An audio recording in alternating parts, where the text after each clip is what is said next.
Hey guys, and welcome to the video. Today we're going to be doing a tutorial that's going to cover the process on creating one of my favorite types of videos, which is cinematic B-roll.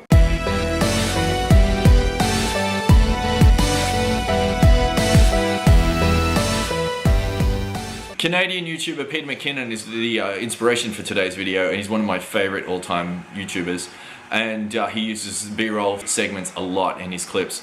And I've got links listed below to his channel. Go and check it out, he's unbelievable. So B-roll is supplemental footage that is used to tie the story together. So basically between talking segments like this, you can have B-roll which fills in the gaps in the story. Let's get started, and firstly we're going to show you some of the techniques that I use to create some B-roll. So let's go. Okay, so number one, we have slow motion. So here's Tyler running in the yard with Odie in normal time. And here he is again running at, captured at 120 frames per second, slowed down to 24, and it just looks so much cooler and has a bit more depth and drama to it.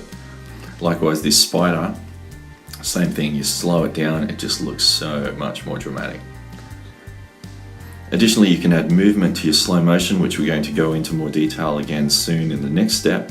And here you can see an example of how that works. Number two, we have camera movement. For camera movement, here we have a panning shot across the couch to the horse, and to achieve that look, here's what we need.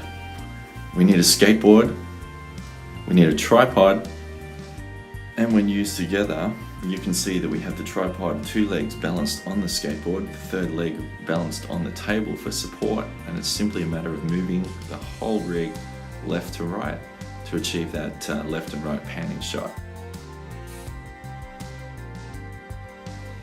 And here it is in the final version of the B-roll shot that we're going to be using. Next we have a tripod once again. Simply extend two of the legs for support. Extend the other one up vertically near where the camera would be situated. Lock it all down, pull up one leg, make sure it's balanced, and there you have a very simple camera stabilizer which can be used for low down shots to capture movement, such as we have in this clip here where I'm following the kids on their bikes, running behind them. Number three is music. For music, I use the services of the Swedish company Epidemic Sound. They are absolutely awesome and have over 30,000 clips available, as well as sound effects as well.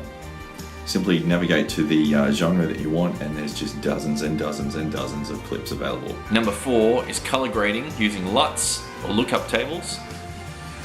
For color grading, it's a simple matter of going into the edit mode, clicking on the clip that you want to change the color of or change the look of using a LUT or a lookup table.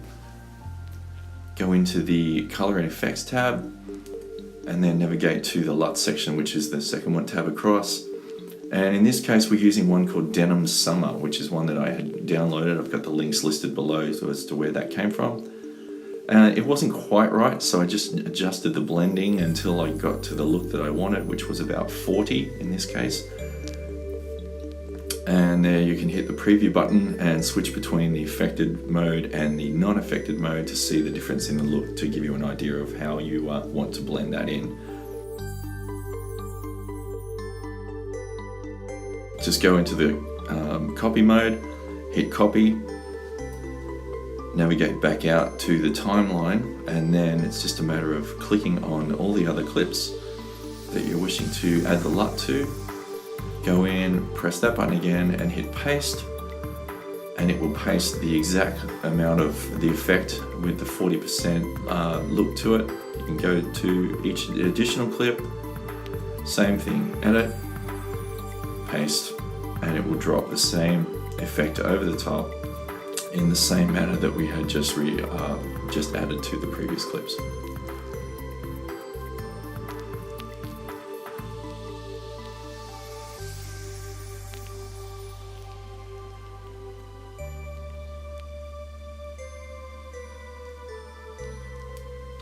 And number five, we have cinema bars or letterbox format of your footage. And finally, the cinema bars just give your footage that same kind of feel and aspect ratio that you would get from a feature film that you'd be watching in the cinema.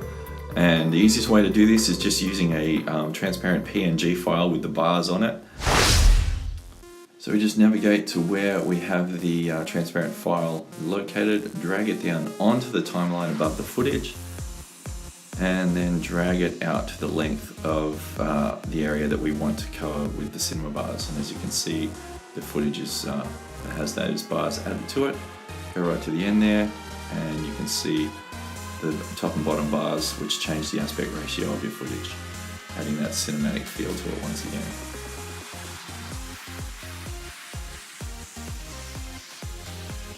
You may have a situation where the framing isn't quite right once the cinema bars are added, as we did with this particular clip, so we want to move the handlebars so they're just in the right spot and not getting cut off. So just go into edit and then just move your footage up and down, left and right.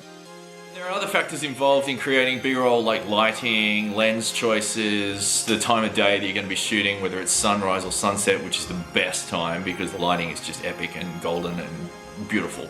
But once you master all the basic elements, as I mentioned earlier, those 5 things, which are the ones that I sort of concentrate on the most, you're well on your way to creating some awesome cinematic shots.